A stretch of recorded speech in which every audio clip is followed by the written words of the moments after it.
Ladies and gentlemen, welcome back to the We Got Balls podcast. My name is Steve Trudeau. I am one of the hosts of the podcast. I am joined by my two co-hosts and good friends, Emmanuel Pacheco and Michael Almeida. Fellas, how you doing? Woohoo! Home run derby day. Hell yeah. You are a huge baseball fan, so you must be loving this next couple of days, huh? Absolutely, man. Absolutely. It's going to be a lot of fun. Yeah. Who do you got for the home run derby, by the way? Who do you think the winner's going to be? I think everyone thinks Ohtani's going to win. I hope it's Pete Alonso. I'd like to see him win, but I would love for Trey Mancini to win. Emmanuel, there's no Blue Jays this year. I was hoping Vlad was going to do it, but he was like, nah. No, none. So who are you going with? I don't know anybody that's on there. Like I'm not. I don't know anybody other than the Blue Jays. No. I'm going to give you a player today, okay? And I got the perfect player for you. Is Juan Soto and the Soto Shuffle. I think he's the perfect example of Emmanuel. He's 22 years old. Come on. Okay. And then, Trudeau, Juan who are you going with? Juan Soto's your guy. Who has the most fun? Like, who's the funnest player, most swag? I just gave him to Emmanuel. Soto? Yeah, I like him. I like him already. Have you ever seen Emmanuel? While we're talking, look up the Soto Shuffle, and you'll see what he does. Okay. Yeah. Are there any Padres in the home run derby? There's no Padres. Yeah. Oh, Good story for you. yeah. What? I've seen highlights of this. Soto Yeah. in that fourth. Oh, there he goes. Oh, I like that. Okay, my guy. That's my guy now. He has a new fan. Well, He gained one more fan today. I wanted Soto, but I'll have to think about this throughout the podcast. I'll get back to you. Though, for those watching live, Mikey will be very preoccupied. His eyes will be up at. I think he has a TV in front of him, so if he'll be watching baseball the entire time we're recording. So, Trudeau, I do have to tell you one quick story before we start. And okay, I know go this ahead. wasn't a part. No, that's fine. Yesterday during the draft, right, for the MLB draft, it shows the front offices before they pick the players and how excited they are. The Padres came up, and I thought immediately of you. It was something you would do. They're actually really, really good at getting the attention of average, fans site. So what happened was the Padres come up, and everybody in the room is wearing that huge chain that you love. Oh, every single person, all of them, every single one of them are wearing the SAG chain, and they're all just like Men in Black, like waiting for what's gonna happen. So it's pretty cool. Nice. And speaking of like the average sports fan getting into something, there was an event last night that everyone like across the world was loving, regardless if you're a soccer fan or not. People were wicked into this Euro final between England and Italy. Did either of you get a chance to watch it? I did. I watched again. We watched in and out, and then the very end, right when they were doing the shootout. And I felt so bad for the English fans, but I was very scared about what was going to happen. I do not feel bad for the English fans at all. It's funny because I feel like all of the internet like was hoping England would lose. Like Reddit was on fire with memes about England getting their ass beat and like just England memes left and right. So there was no love for England at all. Oh, Mikey? No, okay. So again, I do have a comment on that. So in Toronto, we have a huge Italian contingency, right? So people were driving down the streets, and it was like, so I actually did feel good in the fact that the Italians were able to celebrate, and it was actually it was very respectful. There wasn't any fights here in Toronto or like that when that was going on. But if the English fans did win, it would have actually been mayhem here. And we didn't get a lot of negative here, but I know there's tons of negative there, right? What happened in the UK. Yeah, speaking of the negative, Mike, you were telling us before the podcast some of the shenanigans that were taking place in England before the game in London. Yeah, beforehand, it looked like they were trying to storm the stadium and get past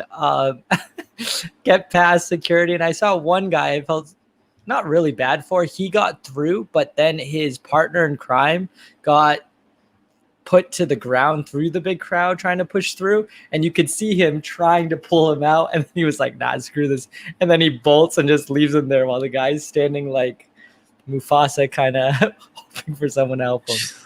And the scenes before the game, like even like downtown London was just a disaster. There was trash everywhere. People were just hammered, just destroying the city. So I'm glad Italy won. I actually had Italy winning. We had a pre-tournament show, I think like a month ago, right? Like as the tournament started, and I actually picked Italy to win. So I'm pretty pumped that I got it right. But I'm glad. Outside of that, I'm glad that they won for sure. And I will get into the details of the game momentarily. But does anyone have any comments before we get into that, Manuel? I thought you said you wanted something. Yeah, no, it was just like and again, the whole mayhem that was happening even before. I think the English fans were breaking into Wembley to get into the stadium beforehand, and they got a little rowdy. Like that was already like the sign of what was going to happen, right? And that could have gone really. It could have gotten a lot worse too. But I know that a lot of my friends in the UK were very disappointed. There was tears. Like a lot of people and all the craziness. So I don't know. I'm actually very happy that Italy won. That's all. Yeah. And getting into the game itself, so it actually looked really bad for Italy right off the bat. England scored their first goal within the first 2 minutes. And I watched the first half through, like start to finish, and it looked bad for Italy because they did not have a ton of scoring chances. It looked like England was just going to sit on the ball the whole game. Thankfully, they got a goal the 65th minute and got pushed to extra times. And then extra times, neither team seemed to want to score. Both played super defensively, which, I mean, that's what you expect, right? If you watch like Serie A, they're pretty conservative. And then English football, they're also pretty conservative. So went to PKs, and that was the story of the match, the PKs. Now, I don't care if you're an avid soccer fan or if you're just a person who will stop on a match every once in a while, but if you see PKs come up, man, you're stopping and you're watching. Everyone loves PKs. Yeah. Am I right? Yeah. Well, you know what was great was my wife, who's not a big soccer fan, and she was trying to understand why is the number keep going up with the time, and I was trying to explain to her how soccer works and stuff. And said, well, it's over now, isn't it? No, they have an extra 6 minutes and stuff. But as soon as the shootouts have the PKs, then yeah, she was all like there, and the family came down. We're watching it. It was great. So I agree with you. I think that's the way to go. Is like if you have PK, they should have that for everything. You get an extra point at the end of the game, and you have to like just score. Even if you're losing, you could still get like. It would be great if they did that. A bonus. I have a better idea. What they should be doing is instead of PKs, let's have the teams from half field. You have to hit the crossbar. That's challenging. Wouldn't that be fun? That would be fun to watch. Let's make it all like a video game. Did you ever see? I know this is going a little off topic, but when the MLS first started, yes, I know where you're going with that. So when MLS first started, Europeans looked at it and like thought it was like a bastardized product because instead of doing like a PK where the ball is on the penalty spot, basically the offensive player would have like a 30-yard. Was it 30-yard? Pretty much, yeah. 30-yard head start with the ball, and it's just one-on-one, almost like hockey style, where it's a breakaway. It's a breakaway, yeah. So it was pretty entertaining, but they stopped that because players were getting hurt doing that. Yeah, the goalie was going for their legs. What are you going to do? Give them a PK if you foul them? But I will say, like, normal penalties, I think it's like an 80% clip in favor of the penalty shooter. And the MLS style, where it was a breakaway, gave a better odds to the goalkeeper. So it made it a little more entertaining. But despite being 80% is like the average of hitting penalties, despite that being the case, one team only got 3 of the 5 attempts. So they shot 60%. And then the other team got 2 out of 5. So they shot at a 40% clip. And I think it was pretty remarkable. But first, actually, I'll get into this afterwards. But Mikey, I actually have a question for you, because I know like a lot of soccer fans are now complaining today because they're not like diehard soccer fans are kind of like anti PKs because it's not like part of the game per se. Like you've played soccer your whole life, you've coached soccer. Like, what is your take on PKs in general? Like, do you like the idea of finishing with PKs, or do you think they should do something else? If you don't like PKs, come up with a better game plan so it doesn't go to PKs. Like, it's just that simple. Like, come on. You literally have 3 hours to figure out what the hell to do, right? If you can't score a damn goal within that time, I do not want to go on a rant. I have a good rant when we do the Olympics segment that I want to get to, and it's about soccer. You're going to really like it. All right. But I think that it's the way to end it, right? I rather see PKs than a tie game. I don't like that you can draw with a team. No, I'm fine with draws in like regular season action when No, it's just points. I rather them go down to a PK matchup. I think it'd be really fun. I think it would be better for the sport. And I think guys have to step up and work on their craft. What you saw was if you're missing 3 PKs, either the goalie worked harder this week or you didn't put time on it. Let's get into the PKs themselves. So both teams start off with makes, right? Italy takes their second PK, misses. And at that point, I'm like, oh, God, this is going to go south for Italy. I could just see the writing on the wall. Because not only did they miss that shot, but they're actually shooting into the goal that has all the English fans behind it. So it's very loud, very distracting. And I could just see the writing on the wall that England's going to win and pull this thing off. England makes it, so they're up 1 kick. And then Italy makes, England misses. So now at this point, it's tied. Italy makes, England misses, Italy's up. I'm like, oh my God, all they got to do is make this shot to win. They miss it with their best PK kicker in Jorginho. And his PKs are tricky. I don't know how you feel about the fake me out, Mikey, where they don't fully strike through it. They like do a stutter step to try to get the goalkeeper jump. You don't like that? It's the worst because then you second guess yourself when you're about to hit it. Guarantee you stop your momentum. Don't stop your momentum. Know where you're going to shoot and run through. That drives me crazy. Why would it? This is the first time that you get to take a one-on-one shot with a guy and you don't run through. You stop. That's not good technique. I remember. But isn't it to score the goal? Like, so if you're going to try to get him to look, to dive one way or the other, isn't that the point? It's not just. What I would do is this if that was the case, because you want your momentum when you're swinging, right? If you stop your momentum, so it's an easier ball for the guy to save. He just has to guess right? If in that case, this is what I would do to those morons. I would say, I'm going to shoot this way. I'm going to go this way, right? I think it was Zach Greinke or Trevor Bauer, which we're not talking about Trevor Bauer today, that would tell the guy what the pitch that was coming. He was like, it's going to be a changeup, and then he would throw it, and the guy would be psyched out. That's what they have to do for soccer. You're better off, if you don't like the PK thing, why don't you get your 2 best rock, paper, scissors, shoot guys, get them to the side, and do it that way then, because it's basically the same thing.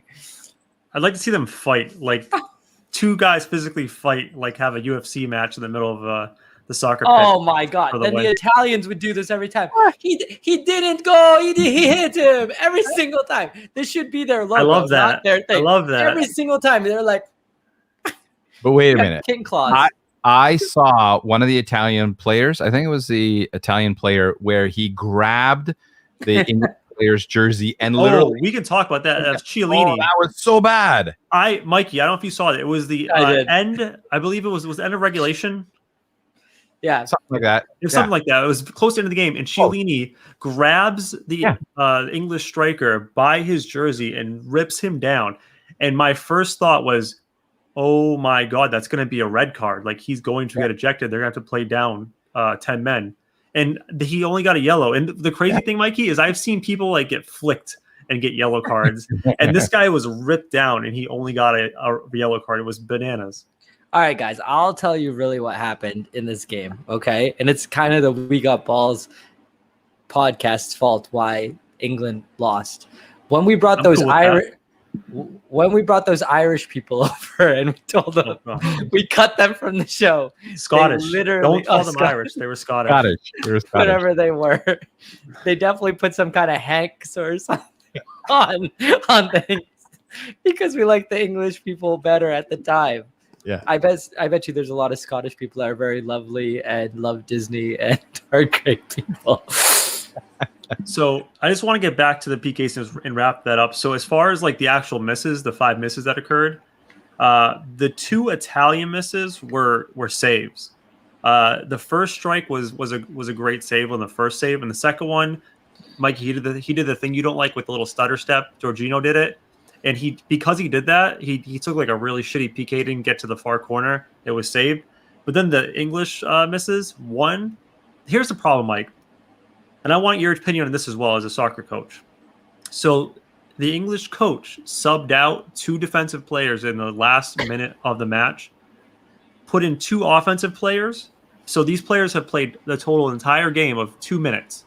And he had those 2 guys take PKs. So he subbed them just for PKs. Personally, and I'm playing the results, obviously, because it didn't work out. But even before that, I'm thinking to myself, these guys haven't played a minute, right? They're probably nervous as hell because like when you're playing a match or any type of sport, you run around for the first 5-10 minutes, like you start feeling part of the game, like your nerves go away. And PKs, you can attest to this, it's pretty much all mental. Like you can get to the training ground and hit 10 PKs in a row and then get into a game and just mentally it's a lot of pressure.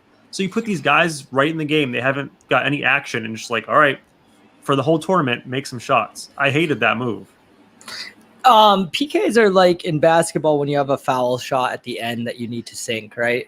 You need to be the most focused ever before you take it. And there's no way that England and Italy didn't go and say the manager's job is to literally write down everything that could possibly happen, right? And you see all those guys that are sitting there with, right, and having a game plan about who we're going to utilize. Sometimes, Trudeau, just like you said, sometimes you overcoach. Just let it happen. Get your best 5 shooters. I would have loved to see the goalkeeper. The goalkeepers are usually the best PK takers, being quite honest. They're the ones that know what's going down, where the foot strategy is. And that's tough. That's a tough one. Well, like you always say when you're coaching, like PKs isn't about being tricky or it's not about power. It's just all placement. Just pick a spot in the corner and place it. It's just easy. Pass it to the corner, right? I don't understand how you just don't, even as a player, right? You don't have a process. You have to have a process walking to that line, and you have to just be so laser focused that nothing matters. I didn't watch the PKs, so I can't tell you if they ran through or not. I really like when a player runs through and knows where they're going to go beforehand. And when you do that stutter step and you look up, you're looking at the goalie. Therefore, you're going to shoot it at the goalie. That is why that is the dumbest thing. I remember watching when Portugal lost to Greece and some guy did a stutter step. I thought the coach was going to go out. Luckily, it worked, but I thought the coach was going to come out and kill that guy right on the field. He was so angry. It worked, but hey, listen, if you have the balls to do it, go ahead. But like, unfortunately for England, it just wasn't meant to be. So just to wrap up the PK, so I said he put those 2 subs in the last few minutes of the game. So his subs took PK number 3 and 4. Both of them were misses. So the subs both missed. They were thinking thinking way too much. The third taker, the first miss, hit off the crossbar or the sidebar. So he wasn't even close. And then the last two, I got to give credit to the goalkeeper for Italy because they were great saves. But yeah, and the thing I felt really bad about, and I was talking to you guys about this before the show, was when I was watching it, I had this bad feeling in my stomach because the last 3 takers for England were all black players, and I'm like, oh God, please don't let them miss this, and then they'll be the scapegoat of all England, and then they're gonna get so much shit afterwards. And sure enough, man, the past day social media has been on fire in England, just a cesspool of negativity and racism. It's been awful. Yeah, and again, like this is one of these things where soccer is taken so seriously in England, right? And it's life. And when I saw the videos of the kids crying and all of this, like, it's still a game, right? Like, they got to put it in perspective. And the reality is that in other countries as well, people do get killed in soccer games if they, right? So this is a serious thing. Like, these threats are not just threats, right? Like, this could actually escalate to something pretty serious. So it is very concerning. I agree with you. Emmanuel going Pablo Escobar on us, Andre Escobar. No relation to Pablo, ended up passing away for Colombia when he missed his PK. So I totally get that. That's a crazy story. It's really simple. So for all you England fans that are being jerks about this, you don't like it, go run 6 miles a day and get your ass out there and go try out for the team. Okay? You're England. You're allowed to. You don't like the material they're putting out there. You don't like to coach. I see these guys that are like 50 pounds overweight sitting on the couch being like, oh man, how did they miss that? Oh, if you don't like it, go play in your under 50 persons league on Sunday morning. Bring your kids so they can watch you and go do it better. I don't care. Like, that's they made it all the way to the finals. Be happy with that. That's a great accomplishment. Not only that, the thing that kept throwing me off is they kept saying 2020 Euro. I was like, we need a reminder about 2020. Come on, guys. So you have a year and a half, right, Trudeau? Is it a year and a half before they start up again, or is? Well, actually, 2022, I believe, would be the World Cup in Qatar. World Cup. Right. So that's coming right around the corner, and the qualifying isn't done yet, so we're still figuring out who's going to make it. But I'm sure England will be in it, so you have a chance in a couple months to right the wrongs. Listen, if you want to, you're more than happy to, hit us up on Instagram. I'm more than happy to give you a plan if you want to try out for the team. Make a LinkedIn about it. Too. Make a LinkedIn about it. I'm not going to say I'm going to do it for free. Get a LinkedIn, right? Start videotaping your workouts so you can send it over to the coaching staff and the higher ups and go out there and kill it. Stop bitching about it. Do something about it. God. I just have one thing to say. He's an angry elf. It wouldn't be a true We Got Balls episode if you didn't play that sound or at least one. Are you going to get any new sounds, by the way? I will, but I'm using those until they become really. Oh, sure. Mm-hmm. I think we're already there, Emmanuel. Yeah. Okay. Well, yeah, it was a fun match. So just a few things to wrap up this Euro segment. Italy was the first team ever to win 2 PK shootouts in one Euro tournament. So that was pretty interesting, I thought. And also just my final thoughts on it was, while England lost, I think they were still just as good, if not better than any team in the tournament. I mean, I think England, Italy, or Spain really impressed me when they played Italy. Any 3 of those teams could have won the tournament. I actually fell in love with Spain. I've been pulling for Italy the whole time. When I watched the semifinals, Spain versus Italy, I fell in love with the Spanish style. They were great. I really enjoyed it, man. From start to finish, great tournament, great officiating. There was no ticky-tack calls, really hard play. And I just felt like the Euro 2020 tournament was like the opening up of like the world from COVID. Like we all been stuck inside. The whole world came together to watch this tournament, enjoy it. And last thought before Mikey, you get in, I feel bad for the Copa America because no one gave a shit about that tournament. Oh yeah, I didn't even hear about it. Like what the hell happened? It's similar to the European tournament, but I believe it's all South American teams. Messi won his first major tournament. No one cared because Euro was happening. Yeah. I wouldn't say no one cared. They threw him up in the air, and had some fun and threw some rice around. It was like someone got married. But I have one thought for England and their fans so you can stop all of this negativity. Hire the goalkeeping coach from Italy. There you go. You're done. Your off season's done. There you go. They always get good goalkeepers too. Buffon, man. Buffon before this, fantastic. The new kid's good too. I don't remember his name. It's a very long name that starts with the G, but he's been fantastic as well for Italy throughout.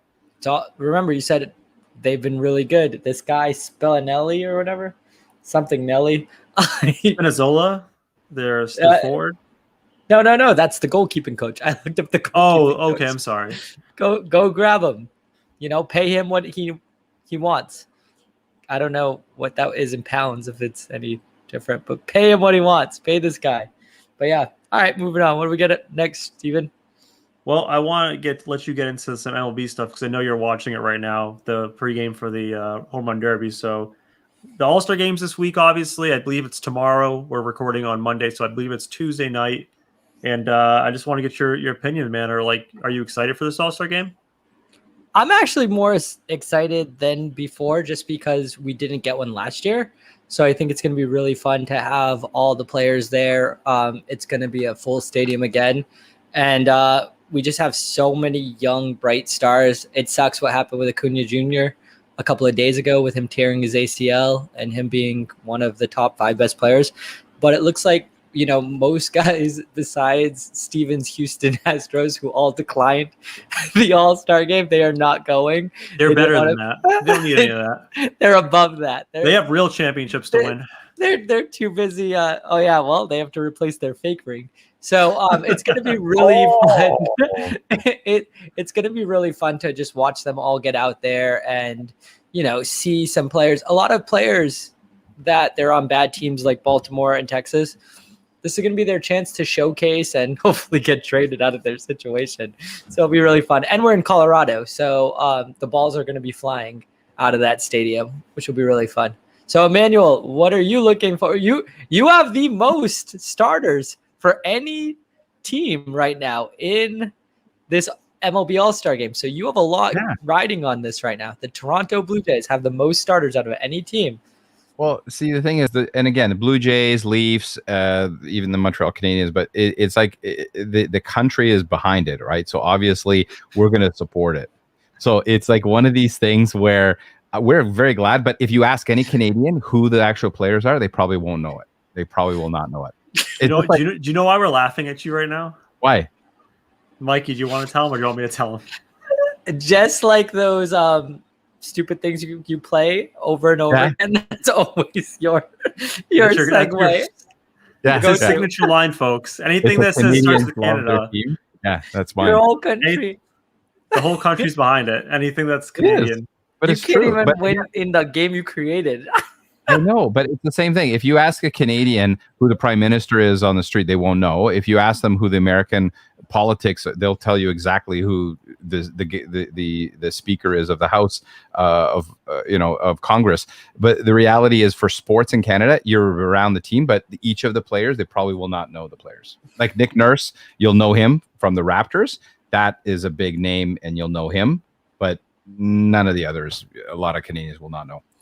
So, Mikey, you're going to be disappointed in me, but I actually never watched the MLB All-Star Game. I watched the Home Run Derby. I do enjoy that. It's just a spectacle, but I never watched the All-Star Game. I don't know.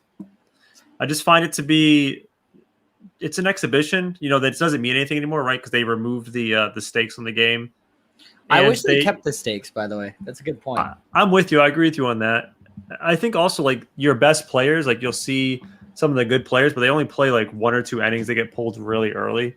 So I know you were all up in arms about like guys like Altuve or the other Astro guys not playing, but to me, it's just kind of like a waste. Like, I don't know. I don't think there's much to it. There's not a lot of substance in the All-Star game. And if you're playing an 182 game season, like that's a grind. And the baseball season's a grind, man. So like, I don't blame them for wanting to have like 5 days off to just relax with their families.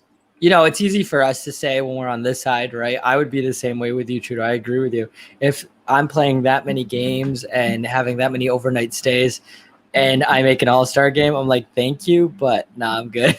So, because that's the 5 days that they can go to Cabo. They can, take their family out or spend a little bit of more time. Unless you're a pitcher, I get it. But no, I'm with you. And not only that, as someone, that is rooting for the Dodgers, want the Dodgers to do well, I don't really like that Walker Buehler is going to play with our thin starting rotation. I rather him rest up and have some time away. But a lot of these guys, the cool part is the guys who have never made the All-Star games are so excited to be there. And they bring this energy, like Vlad Guerrero Jr., which is one of the best players in the Blue Jays. I know he's a Blue Jay. Like, I'm really excited to see him. Marcus Semien, who's also on the Blue Jays, another guy who I'm really excited to watch. Okay, I don't know him, but Hernandez. Trey Mancini, with everything that's happened to him this past year, he's an all-star. That's so fantastic. It's just going to be fun to watch and just watch them play. And, it's better than the NBA All-Star game, man. It's like 500. The only reason I watched the NBA All-Star game this past year is because I wanted LeBron James to get a triple-double because he was one of my guys for that week. That's the only reason. And the guy didn't even do it. Giannis had one in like the first 5 minutes, and I'm like, come on, LeBron, get in there. But yeah, no. I know you mentioned the the NBA All-Star game, and I agree that like that product's awful, like the actual game itself. But I think the NBA has the best All-Star weekend, like the best total package. Because I know you can have your differences about, the dunk contest isn't what it used to be, but I do thoroughly enjoy, I think, of all the All-Star spectacles, and that includes the Home Run Derby, 3-point competition, in my opinion, is the best event. And the skills competition, they've made it really fun to watch as well. I think, Trudeau, that's the standard right now. I think that's what MLB is trying to get up to. I really do. I don't like the commissioner in baseball. I think he's really trying hard right now to get up to where Adam Silver is. And Adam Silver has done amazing job with this sport. I think he's the best, and I've said this before, the best commissioner in all of sports. He's fantastic. Yeah, I think he's successful because he is probably the only commissioner that actually has a cohesive relationship with the players. So when it comes to collective bargaining and rules and all this nonsense, he is able to work well with the players and the players union. So it's fun in the sandbox. Whereas like MLB is probably the most explosive relationship between the players and owners. So I think it helps to have a commissioner that's liked by the players and respected, especially when you have to go and deal with contracts or bargaining agreements. Well, we also this past week tried something in the MLB, which was the first time ever. We moved the draft to yesterday, and they televised it, and they had the players there, and it was just like how the NBA and the NFL do it, where they bring up someone of that's well respected within. Like Fred McGriff was there for the Cubs, which if you don't know, he was a big thing when he played. And just a bunch of different. I like where MLB, the direction they're going in that. Can we all agree that the Pro Bowl shouldn't happen? Or what do you? Yeah, I actually want to touch on the NFL one because while the Pro Bowl is probably of all them the worst All-Star game, I like what the NFL is trying to do actually with their weekend, like having the silly events. Like they have a manual. I'm not sure if you're familiar with this, but the NFL now has like side games around the All-Star weekends with the All-Stars. So they'll have like dodgeball tournaments and cool. They'll like have this drone drop things and the players have to try to catch them and like use speed and agility to catch things. So they're making it less of a skill-based thing and more of just like pure entertainment, which I'm down for. Now, have they expanded the Puppy Bowl, which happens at the... They need an all-star game. I know. I actually do know the guys that produce that Puppy Bowl. So I actually wait a minute. You know Puppy Bowl people?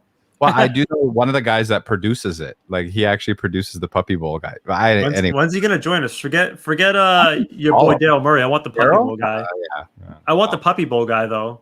I could call him up if you want, and yeah, he does a lot of different types of events, but that one that's his claim to fame is that he produces the Puppy Bowl. Okay, I have a couple of suggestions for the NFL that I think you guys will really like. Okay, instead of giving the worst team, instead of giving the worst team the first pick in the NFL draft, you take the two last place teams and you have them play for the first pick. That would be a fun one to watch. Another, kickers don't get enough appreciation. You do a part of the Pro Bowl where you pin the best 3 kickers or 5 kickers, and then they have to hit it from as far as they can. And the winner gets some kind of whatever, something for charity. I think that's a great idea, actually, because they don't have any Pro Bowl activities for the kickers. Oh. They should have maybe target practice too, where they have to hit the crossbar on purpose, or for punters. Oh, beer pong style punting. Yes, that would be awesome. See, that would be so cool. Wait. We're getting to the point where you're going to have an event for the Water Boys now? Like, what the hell? What's up with you and Water Boys today? That's the second reference that you brought. Adam Sandler movie. I actually love that show. And the Water Boy thing's in a reference to the conversation pre-show about if you could be in a professional sport, what position would you want? And I think Emmanuel said Water Boy, which I don't know if that really counts for what we were discussing. It's a team. It's a team sport. It's a team sport. You guys didn't let me finish my pitch. I have the best one. I'm sorry. Go ahead. Ready? Because this one's going to bring in Emmanuel. Okay. Our best football team for college plays Emmanuel's Canadians championship team. There you go. Bring the Canadians in. What do you think? How about this? We take the worst NFL team and they play the winner of the CFL. And if the NFL team loses, they get relegated to Canada. Wow, you got three different continents of sport. That's pretty good. You did that in one. That's pretty good, Steve. I'm trying to connect the world. That's all. Yeah, you're all about connecting the world. Trudeau, that's going to be a busy week for the worst team in the NFL. Should be pretty fun. If you're that bad, then get out of here. We don't want you. But I actually want to just finish up that conversation about. So you really would want to be the Water Boy, Emmanuel? Give me a real example. Well, again, I like being the supporting team member. I don't want to be there in the pressure and stuff like that. I want to be like traveling with the team. I want to be there when they celebrate and stuff like that. And when they lose, you don't have to worry. You kind of just, you just. And just to clarify for the audience, so the answer that he gave was water boy, and the question was if you could play any position in professional sports, what would you be? And Emmanuel, of course, picks water boy, which honestly, I'm not surprised you would give that answer. How much do water boys make? It's not no. If you said what's the richest? If I want, you can pick any job. That should be a part of picking a job. Completely off topic. Commissioner of baseball. It's not gonna piss you off. Wait. Completely off topic, but on topic. You know what? So jobs that are in sports that aren't being the athlete would be what I want to do is I want to be the guy at the NBA games that runs on the floor and squeezes the sweat off the floor. Yeah. Supporting player. That is like the lowest totem pole. Well, hold on. I saw something. I don't know if it's real, but I saw something. They get paid really well, and they sit courtside and watch the games. They get paid like $60,000 a year to just wipe some sweat every once in a while and watch the basketball game. But hear me out on this. Look, being a realist, like the dream of becoming, a point guard on the Magic. That's not going to happen, right? But I don't know. All right, Emmanuel, the question might actually happen. Emmanuel, the question wasn't what realistically could you do. It was if you could pick anything, you'll have the skills. You pick Waterboy. You still pick Waterboy. I would still pick Waterboy. Pick Waterboy. I can't believe. So my answer, which is the right answer, is I would be the backup quarterback. Because you're going to get paid a ton of money, and all you do is hold the clipboard. You don't have to get hit, and you just throw a few balls in practice. Perfect. Wait, you have to get hit until that one time. Yeah, until that one. You want to be the third string. I'll play behind Tom Brady. I'll play behind Tom Brady my whole career. Perfect. That's even worse because when you have a big lead, they're going to still throw you in. All I'll do is hand off the ball. It's cool. Exactly. And then they're going to take the anger out on you. What would you choose then? I would be a general manager. I think that'd be really. Well, that we didn't say like that type of role. I guess Emmanuel changed the game though. If I could be Waterboy, I guess so. If Emmanuel was going to be the commissioner of baseball, if I said anything that bothered me, that's it. All games are suspended today until he takes it back. I'm going to turn it all around. Watch. You're going to see you all want to be water boys now. If you're a GM, you're going to be, ultra rich. All the players hate you. You have no friends. You don't know if people are lying to you because they just want to be there as your friend. That sounds like every day for Mikey. No friends. See? Water boy? Everybody loves the water boy. So just to let you know, if I was a general manager, the first person I'm firing is the water boy. And then the next person, I'm gonna hire all of my friends, and then I'm gonna place a band in my stadium that Steven Trudeau is not allowed anywhere next to the stadium. You see the power that I can have for just a year? That would be why I would be a general manager. All right. So I actually have one more question for you if you were the general manager. What type of stadium giveaways would you do as the general manager? Well, you gotta do the best one, which is, me and Steve, we went to the Celtics game and I was really excited that there was a bobblehead night and some little jackasses took more than they were supposed to because we didn't get any bobbleheads. And we got there at a decent time. Like we were there probably, Trudeau, like 20, 30 minutes before the game and still nothing. But I would definitely do a bobblehead night. And I wouldn't be Steve Trudeau. I would make sure it'd be Steve with no hair. What's the best? So you said one that you didn't get, right? Because you didn't get the Tatum bobblehead. But what is the best stadium giveaway you've ever gotten? Oh, it's got to be. I went to the Dodgers game and I got a Mookie Betts jersey. Wait, like a real jersey? Wow. Like a real jersey. I'll bring it over. How many people got that? They gave it to the first 20,000, and it was like the second night it was open. They played the Phillies, and me and Megan both got 20,000. Were they handing out Bauer jerseys also? Bauer out. Actually, they canceled. You don't want to talk about that. I wanted to get into that, but I don't know if you want to touch that subject. I want to wait. Once again, you got to wait to see what happens because they're saying that this could be explosive, that there's more, and they're doing all their due diligence, but it doesn't look really good right now. Yeah, at all. Do you want to give Emmanuel the details? Yeah, give me the details. I have no clue what you're talking about. Okay, so Trevor Bauer was one of the top free agents. Free agents, yeah. And it was down to the Mets and the Dodgers, and the Dodgers ended up signing him for a cuckoo amount of money for the first 2 years. He's the highest paid player through AAV. And what ended up happening was this girl came out. They had a Tinder relationship, and I don't know if it was Tinder. It was some kind of source like Tinder. Bumble, whatever. Yeah, whatever. They met each other. They had one night of, fun. And then for some people, they had, well, he's saying one thing, she's saying another. And she said that he went over the line and did some stuff. And then they met again, and then something else happened. Trudeau can get more into the details. The something else, Emmanuel, was he choked her out with her own hair, and then when she was unconscious, had sex with her. See, I didn't read that part, so I just that's messed up. Yeah. That's an evil person. So but the Dodgers originally said, all right, go ahead. And then he came out and he showed the messages that she put, which is still not okay, because if someone says no, it means no. And she couldn't say no because she was choked out by her hair. Well, in the text messages, she said, "Will you do this and that to me?" Which one of them? I don't know. I didn't look through it enough, but either way, we'll see what happens in the next couple of weeks before we comment on. So he's actually been suspended though, and he's not suspended indefinitely at this point, right?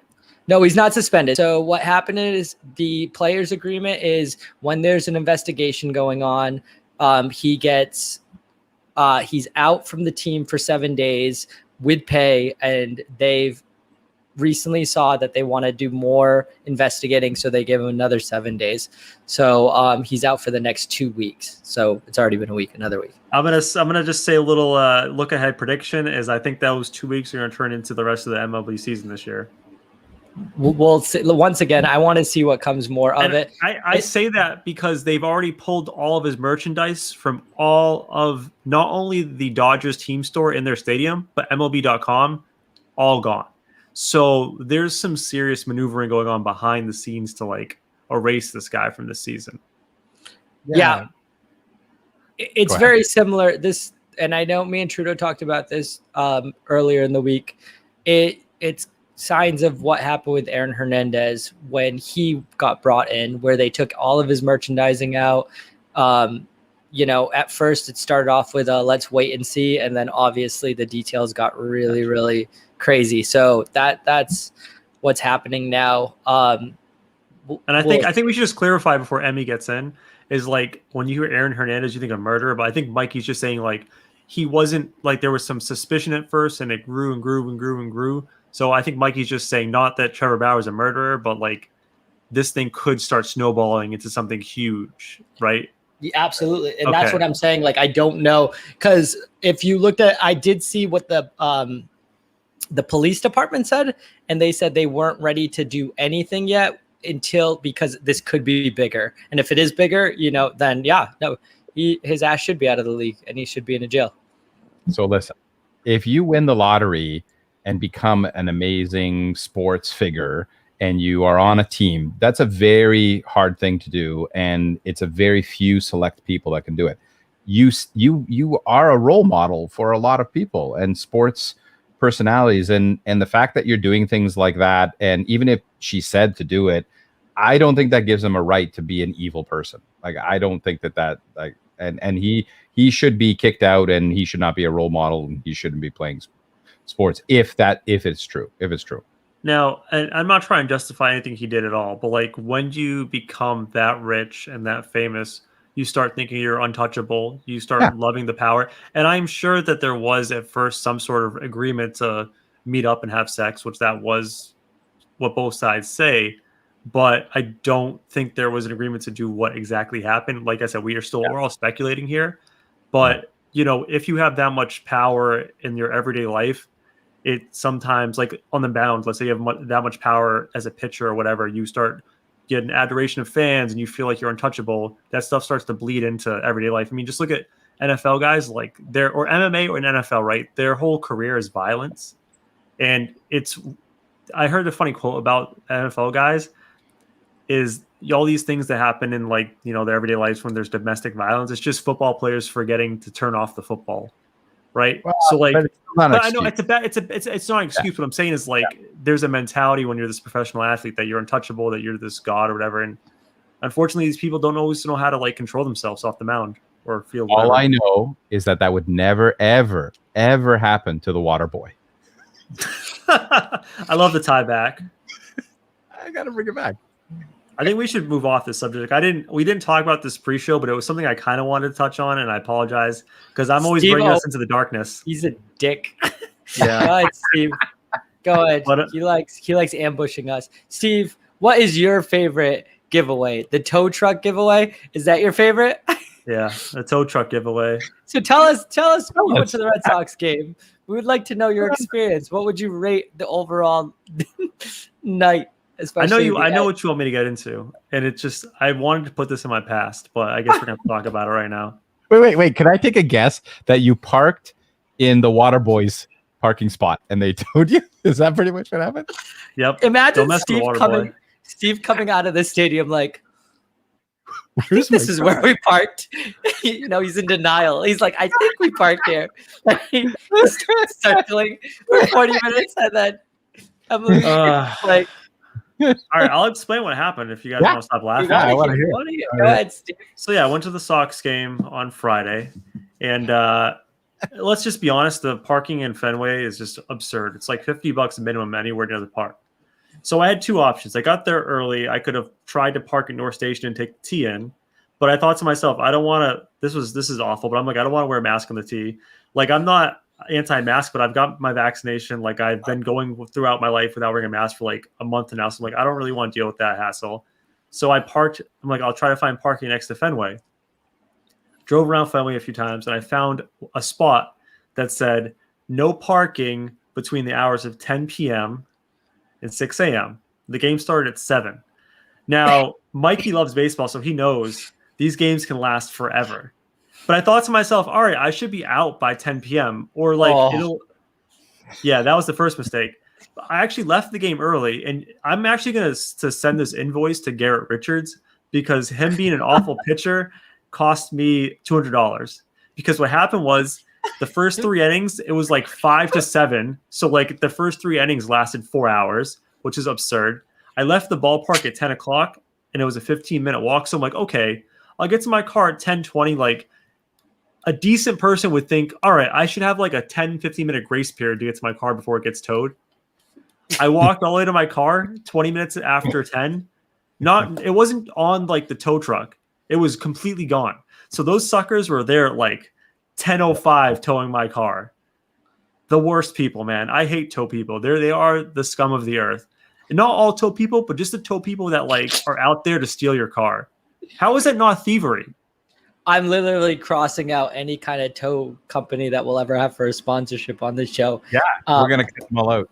And Trudeau, you know what? You could have been a baller because if you think about it, for $200, you could have parked your car the other way, taken 4 spots. Yeah. You could have. I could have literally stolen the Waterboy spot at that rate. I know what would happen if you were a general manager. Yeah, you'd get to park in the stadium where no tow trucks can get you, Steve. So I get to my car at like midnight at this tow place, right? Oh man, sketchiest place ever. But here's the question I have for you guys, and I want to talk to a lawyer. Hope if there's a lawyer watching on live, let me know what the answer is. So I got to the place, and like you think of like movies, like the tow place, like they have this chain link fence with like barbed wire at the top, so you can't go in and steal your car. It wasn't in like an encased place. Like you could just drive in and like see your car. So I was like, ooh, I have my keys and my car's not like booted or anything like that. Like what would happen? What would be the legal ramifications if I went to the tow truck lot, got my car, just drove off? Because I could have. Is it stealing? Because it's my car. I'm not stealing. It's my car. I own it. So I can't be stealing it, right? You could. Again, it's whether they're going to fight you for it for at least the ticket or the cost, right, of their reimbursing them. So they'll chase you based on the license plate, and they'll just they'll make you reimburse it. That's all. You know what would probably happen, Trudeau, as you get closer to the exit, those, which I saw at Venice Beach, the nails come up. Oh No, it was dirt, but I know what you're talking about. It's like the rental car places. yeah. Yeah. They have the spike strip. Yeah. And then there goes all of your beautiful tires. I know. When now you you're go down. over- Now you're down like $450. Actually, tires 7-8. That's a lot of money. Yeah. That's No, I paid the $200 begrudgingly. I was Yeah. so mad. Now, I'm were you over it alone now. or were you with somebody? I went to the game by myself. Well, I didn't go by myself, but I met a friend down there. So my Yeah. wife had to drive from the North Shore 30 minutes to Boston to pick me up to go get my car at like 11:30 at night. Oh, I thought Emily was with you. Oh, No. man. No, she was Oh. pissed. Well, she wasn't pissed at me. She was just pissed about the situation. Yeah, well, you're also $200 down. You know how many Fenway Franks you could have gotten and a hat or a souvenir 3 cup? Fenway Franks and a souvenir cup. That's how much they charge for shit there. It's crazy. Garrett Richards. Garrett jerk. Richards, you owe me $200, Garrett Richards. The worst. I He's still thought got to we win though somehow. I don't know. Baseball's weird like that. But nobody cares about wins and losses anymore when it comes to starting pitchers. That's so crazy, Trudeau. So what's It your was favorite awful, giveaway? What's your favorite giveaway? It's me Steve? giving away $200 to this tow company. I'm not going to name them on the podcast, but if us three after the show, I'll go to their website. We'll give them 1 stars. We'll get back at them. That'll really affect them. We'll show them. We'll show them. Oh man, Emmanuel, what's your favorite giveaway? I remember getting the those ice. The Dairy Queen has those ice cream cups, but they're in the shape of hats. Well, they were giving those at every game. Have one. Oh, they actually do that at Fenway, Manuel. They have like these the little batter hats that they put ice creams in. That's actually my favorite thing to get at Fenway is the ice creams, soft serve ice cream in the hats. Oh, what was the other? I think I still have mine, but I have a Blue Jay one that I got, and that was a lot of fun. I enjoyed that. By the way, I like the. I mean, this isn't good for the podcast audience, but I like the lighting contrast because, like, me and Mikey are super bright, and you're like in a closet, like it's nice and dark, like a dungeon. I can open up the light. No, I like it better when it was off. Yeah, when it's off. You look mysterious. Creepy, mysterious. In his lair. So you guys want to talk about a little Olympic stuff? Yeah, let's go. Yeah. I know, Emmanuel, you were super excited about it. I'm pretty pumped about the Olympics. I love the Olympics because it's like an event I can just throw on the TV and just like there's random cool things I could just watch and have no idea about. And you know what especially gets me crazy is like I don't understand how they score gymnastics. I'm always just like, that looked amazing, and it's like 5.4. I know how they do it.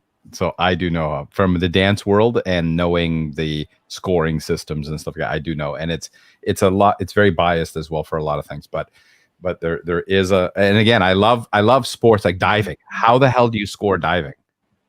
I actually have a pretty good understanding about the diving. So it's like degree of difficulty in the dive, and then like if you have to do a tuck and a spin, it's like how tight your tuck is, and then the biggest thing is like how when you enter the water, it's like how little splash there is, like how smooth you enter the water.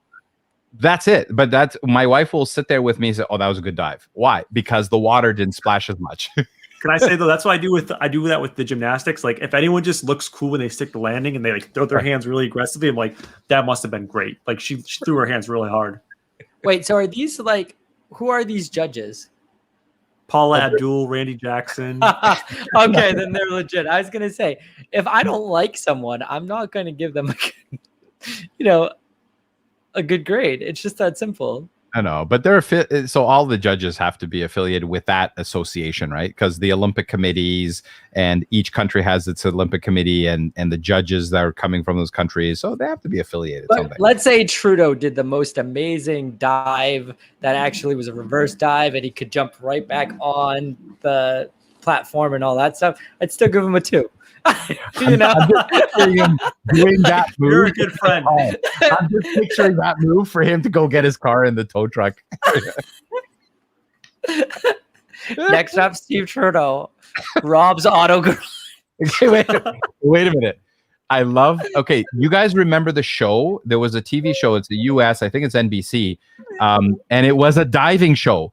And it was people does. Yeah, Manuel. I was mesmerized. It was like one season. I'm gonna Google it, but it was like celebrity diving, right? Celebrity diving. Like, All right, That went totally the wrong way because there's a show on A&E and I thought Emmanuel was gonna. It's a towing company story. Oh God. Or True TV. And I was like, that's something that Emmanuel really likes to watch. I bet on his free The time. show was called Splash, and it lasted one season. It was made in 2013, which it deserved. It deserved one season. It only had 8 weeks too. So possible, but I was mesmerized. There's a tab for injuries, so something must have went really wrong with. Yeah. Well, again, you're throwing yourself off of a tower of something, and you're hitting literally concrete. If you hit wrong, it's so. Guys, I was gonna say I have some of the contestants. If you want to know the contestants on Splash. Before you go there, I want to say one thing about Splash. I know it only lasted 8 episodes, but it still didn't get canceled twice. Like Steve Trudeau's favorite show, Jericho. So I'm gonna tell you, Emmanuel, because you're not familiar with Jericho. It was like, it was a TV show about the premise was there was a nuclear war, right? Yeah. And all the major cities were destroyed, and there were some like small towns like in the Midwest that survived, and they have no idea what's going on because they have no communication or whatever, and they're trying to survive. There's some guy who comes to the town who's an outsider. They don't know anything about him, but he actually works for the government or something like that. And then the story evolves over time where like new governments like come and take claim of the land. So it's almost like Handmaid's Tale before the Handmaid's Tale. Oh, okay. It was really good. It got canceled twice, but I don't know why. I liked it. Wow. Yeah, I missed that one. I definitely missed that. If you guys are wondering while you're listening, how did a show get canceled twice? The fans got together to petition. They got, and the actors obviously wasn't doing much, so they could get him under control pretty fast. And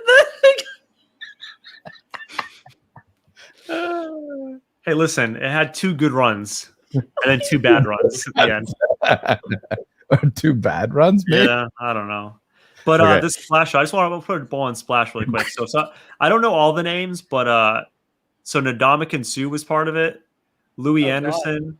Kareem Abdul-Jabbar, Drake Bell, and the winner. So I feel like this is so unfair because the winner was an extreme skier. Yeah. This Rory Bushfield guy. And I feel like if you're a skier, you're probably going to be good at diving. Like if you're Ndamukong Suh, you're not going to be good at this.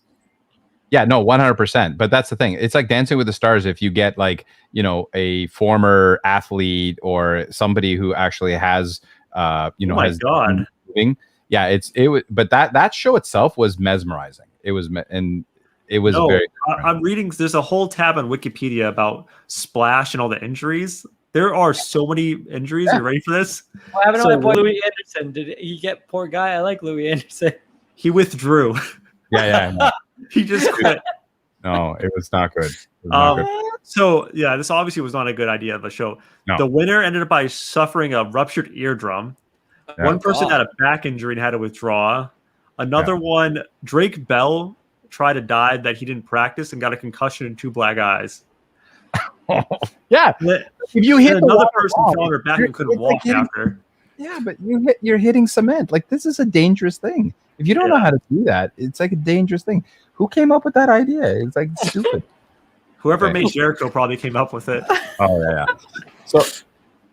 So now you guys know the some of the controversy going on with Japan with the fact that they're banning now spectators for the sport, right? Which is insane because then why did they even continue to go on with it? Right? That's an easy answer, buddy. No, money for who? Money for who? Sponsors, NBC, man. It's not for Japan. It's for NBC. But it's also for the association, right? The Olympic Committee. Yeah, IOC, because they're the ones, and you can't actually back out. Like you still have to give them money, right? That's Trudeau's. Hey, you got to be careful. Japan's one of Trudeau's top 5 countries he loves. Japan's a great country. There was number 4 on my list. Number 4, yeah. Say I listen to you, Trudeau. Thanks, buddy. Now, but you're watching the Derby right now. I take it because your eyes are not on the podcast anymore. Trey Mancini just hit 19 home runs.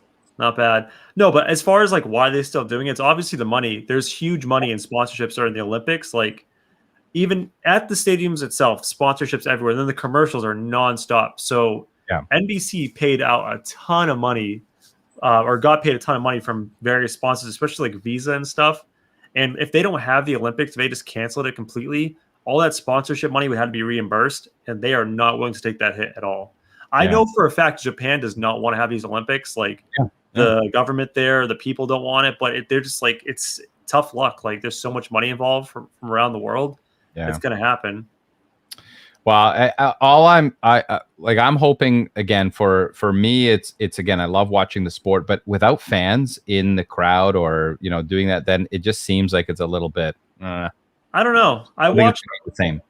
We watched a lot of sports during the pandemic in America, like basketball had empty arenas, football stadiums pretty empty. It is actually became hard to notice what was going on. Like you didn't really notice the empty arenas because like if you cut it just right, like the camera angles and you can pump in fake sound, it's kind of hard to notice.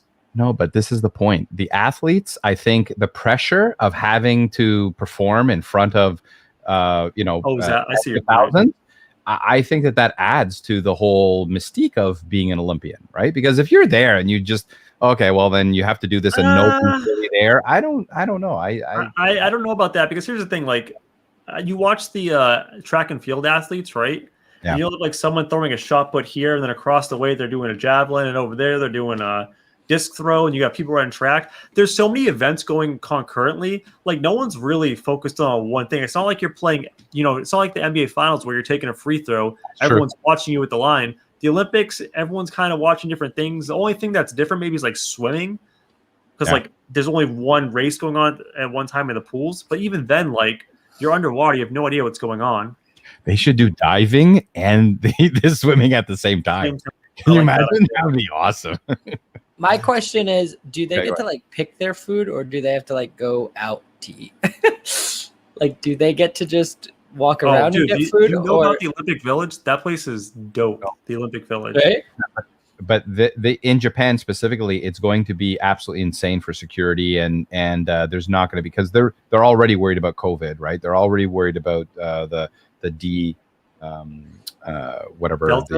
Delta variant. So they're not going to let any of those folks come out. They even stopped giving condoms out because they don't want people. No, they stopped giving out condoms there. They did. Yeah. That might be good for the world.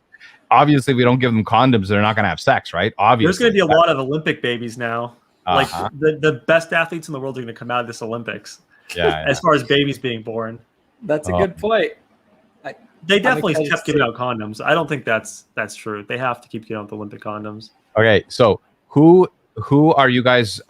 Who's your big favorite for an Olympic gold for America or just in general? Do you guys have a favorite? Because I have one for Canada. Okay, go ahead, Emmanuel. So Annie Guglia is a famous skateboarder, and she's going in for gold. She's a hopeful. She actually might do. She's from Montreal, and I've never met her, but I do know that skateboarding in the Olympics is a sport that I think is actually pretty cool, but just like snowboarding, right? And again, I think that she will actually do quite well. So that's my pick, Annie Guglia. You remember the name. Remember the name. So Annie that's an easy one. First of all, the easiest thing would be the men's basketball for USA. But I mean, Simone Biles, the Olympic gymnast for USA, is really good. And then I think we have a nasty swimmer, and I'm drawing a blank on her name, but she like won. Is it Ledecky? No, that's a soccer player, I think. But we have a nasty swimmer who wins everything. So probably those guys or those gals. Okay. I'm really excited about this because the other day I was at dinner with my wife and they had a game on and I was like, all right, let me check out this team. And it was the U.S. women's national team against Mexico. And those women are the best soccer players in the world. I told Megan, I go, watch, the first 20 minutes, we'll be up 3-0. And it didn't even take them 20 minutes. They had 3 goals by the first 15. And I'm not talking about breakaways. I'm talking about the ball touching everybody, scoring, touching everybody in the air, and then scoring. It was absolutely brilliant. So I'm super excited to watch this women's team go in and just smoke everybody because they're out for vengeance, and they're looking really, really good. When you said you were watching a game and you started to say USA, I thought you were gonna make a joke about the USA men's basketball team getting whooped by Nigeria. They can't even beat Nigeria, man. How do you think they're gonna win against big teams like who's good in Argentina? Maybe still or no? No, I watched. Strangely enough, when I was making dinner, Nigeria was playing Argentina. Nigeria whooped on Argentina. Watch out, Nigeria is coming for everything. I would say that probably the second best team is historically like Spain's been really good. Where's Luka from? Is this Serbia? Serbia. Yeah, he supports Croatia as well, but Serbia. Yeah, I would say also, I don't know. I don't think Jokic is playing in the Olympics. I'm not sure, but his team would probably be pretty good as well. I'm surprised, man, that they lost to Nigeria. I think everyone's surprised. But Mikey, do you think that the USA basketball team might have an upset in this tournament and not win gold based on what you saw the other day? I'm not sure. It's going to be tough because they have a big, bullseye on their back. Everyone wants to beat them, especially after the last time. Can LeBron just come and just play? Come on, just let him. They don't need him. Their team's still stacked, man.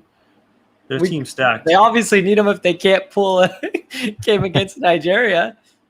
Come on, man. They obviously weren't trying too hard. Like they were sleepwalking through the first part of the game, and at the end, they were like, "Oh shit, we might lose," and they tried to pull it together. But Nigeria played them tough. That makes me feel better about it too. They weren't trying that hard. They weren't, but like not to just shit on the United States and say we played bad. Nigeria is actually a nice little squad. They have 7 NBA players. They have my guy from the Timberwolves. They have what's his face, Okogie. You know who they have, Mikey? That I was surprised I didn't know he represented Nigeria. Who was Jahlil Okafor? Oh wow, that is surprising. Yeah, I thought that too. They have Jahlil Okafor. They have the guy they have 2 Heat players. They have Precious Achiuwa, who he's a nice little player, and then they have Gabe Vincent, who had like 30 points against USA. So Nigeria's not bad. You know, it's better than 7 NBA players. Your whole effing squad in the NBA. Get your shit together. Get your shit together. We shouldn't be losing to anybody. Manuel, what do you think about your Canadian basketball team in the Olympics? Think they're going to do anything special? I don't know. Like, I think the women's, I think will do well, but I don't think they're going to beat the U.S. But I know that the Canadians, I don't think they're going to do very well. I like their team. I was just looking it up. They have a nice little squad. They have a bunch of NBA players. Nick Nurse is the coach, who's your boy. You love that guy. Yeah. I like Nick Nurse, but, fun fact, there's actually 2 other nurses, I think, playing with the last name Nurse. So Kia Nurse is playing in the Canadian women's basketball. So she's actually a women's basketball in the Canadian team, but no relation to Nick Nurse. I was going to ask you that. Yeah. So that's just fun fact. But anyways. Yeah, their team's good, though. They got RJ Barrett. I don't know if he's actually playing, but he's a good player for the Knicks. Nikhil Alexander-Walker. Lou Dort from the Thunder. He's a nice little player. Andrew Wiggins, probably their best player, from the Warriors. They have Anthony Bennett. Remember that guy? First overall pick. Oh, man, Cleveland. Always picking the class. Yeah, that's probably their best players. Corey Joseph as well, but I mean, compared to a lot of the other teams, they're not bad. Not bad at all. No. So before we get out of here, is there anything else you guys wanted to touch on? I know, Mike, you had the jobs thing, but we can wait on that if you want. We can wait. I do want to add one tidbit. Yesterday, a player was picked in the 25th round. With the 25th pick from the Oakland A's, which his name is Max Muncy. If you know, Max Muncy is on the LA Dodgers and was drafted by the Oakland A's. This doesn't seem like crazy news until, you look back at it and find out that they also have the same birthday. Ooh, that's interesting. Isn't that weird? So I thought that'd be a little bit interesting. Emmanuel, before you say anything, because you want to say something, I actually have a new idea of like how to close the show, and I'm going to workshop this live. We should have closing thoughts, and everyone can have their one last thing that doesn't have to. It can be whatever you want, because I feel like we end the show all the time. There's always something that we still want to talk about, and it kind of leaks over to the after show. So like this will be closing thoughts. So that was Mikey. Emmanuel, you got anything for us? I was looking forward to talking about the other big thing that happened over the weekend, which was Richard Branson going to space. Go for it. Right. So like, what would have been better though? Because again, it was a little anticlimactic. Because first, it's like a 45-minute flight to get up, and then when you get up, and then it detaches and then takes off, and then they're whitelist for a few minutes, and then they land. Right. Like, so it was a little anticlimactic. But here was my idea. if Richard Branson, who is the amazing marketer, right? If he actually took off and then landed in England, right? So if he took off and then landed in England, and it would be like a 30-minute flight, right? That would have been impressive, because that would have been proving space tourism. So that's the whole thing for me, is like, and again, I know it was a test flight, but they've done 4 of them. They could have said, you know what, let's go the extra mile, land in England, and then you know what, he could have done the final kick. They could have put him on the field, and he would have done the final kick for England. That would have been great. That's just my point. I like it. I'm trying to think where I want to go. I'll let you guys pick. I have 2 things I might want to go there. The new Magic head coach, and then meetings when you need to tell about yourself. Like you're asked to tell me about yourself and introduce yourself. Definitely the second one. Second one. Okay, a little bit of a tangent, but there's nothing I hate more in the world than when you jump into like a Zoom call or like some sort of work meeting, and you go around the room and say, "Oh, tell us about yourself. Like, what do you like? Like, what do you do with the company? Tell me a fun fact." Blah yada yada. You know what? Every time this happens, I don't retain any of this. All right, I don't care at all about your fun fact, Karen. I don't care that you crochet in the weekend and you have 3 cats. Your cats can go fuck themselves. Okay, I just want to get in and out of the meeting. There's no need for the pleasantries. Just tell me what I need to know and let me get the hell out. And I hate it the most because I never know what I want to say about myself. Right. And the worst part is I can be like, I have a podcast, and they're like, oh, what is it? And I'm like, I can't tell you because it's a little profane. So you know how I like to end my day on the radio or whatever, the podcast is really simple. Not coming up with negative stuff, Steven, ruins my whole week. Well, we'll save it for next time. Didn't you have a list of like the top people Steve hates in sports or something? No, I was going to go over public figures and sports athletes that Steve doesn't like. Yeah, well, that's going to be too long. That's a whole episode. That's going to take at least an hour and a half. All right. Well, I think that was a fun one, guys. Emmanuel, before we get here, do you have something? Well, no, I was going to make a comment. So again, when you are asked that, you like, have you been in meetings where and somebody will say like some stupid thing that you just to get the attention of people? Have you ever been in meetings like that? Because I'm in meetings all the time. That's exactly why I don't like them, because I am not like showboaty, look at me type person, right? Like I will love to have a conversation with you, and I'll have a genuine conversation for like 20 minutes. But like the person that's like, let me say something extraordinary and be like, look at me, guy, like get out of here. Like no one wants to hear about this. Wait, let's practice. So here, I'll introduce myself. Oh God, tell me a little bit about yourself, right? So when they ask that, you know, and I know what I'll say. I'll be like, I have the world's longest wand. Exactly. Yeah. Is that why you built the wand? Yeah. I built the wand just so I could do shit like that at meetings to introduce myself. Yeah, that was the reason why. I'll say I have a website called wegotballs.net. Guess what it's about? And I'll get fired. All right, guys. It was a good time. Ladies and gentlemen, thank you for listening to the show. Really appreciate it. Thank you for those on Reddit hanging out with us. We love you guys. Those watching on YouTube and Twitch. If you enjoyed the show, you can see our links below. Follow us on YouTube, Twitch. If you like the podcast version, if you're just an audio person, we're on Spotify, Apple Podcasts. We always appreciate a subscription. Well, not subscription, just follow, I guess is the new terminology. Hey, if you liked it that much, throw a rating. Even better. But hey, we do this thing once a week. Talk to you next week. Peace out. Trudeau, on the positive side, if you get... That's okay. I can cut this all out. I got to stop recording, though.